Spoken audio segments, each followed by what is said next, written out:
Yitwa Rutatetereza abayisunze, yitwa Rubasha abarambije abarambiwe batashye. Ni Rudatetereza abayisunze n'intwari mu ntambara, ije kugutabara ntawe itira ingabo, kuko urishoboye kandi iragukunda.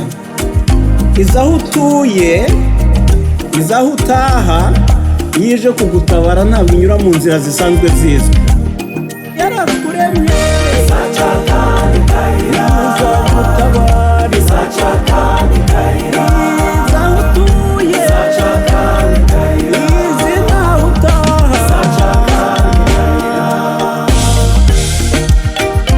irabishoboye ntabwo ijya ibeshya, ikivuze iragisohoza. Ntitinya urugamba kandi ntigitsindwa, iramutse iciye inzira aho zari ziri abatari Imana.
Numvisha amatwi yanjye kuko agira neza ntabwo yigeze yitaza.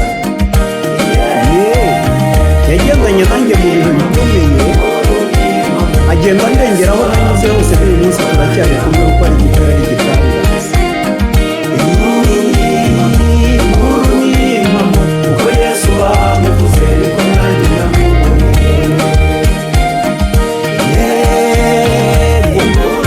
Nawe kandi niko uzamubona naza kugutabara, ntabwo bizahise bamuzirije maze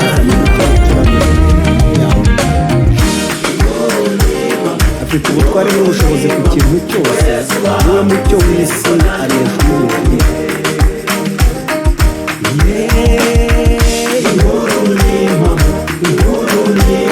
Kuko Yesu bamuvuze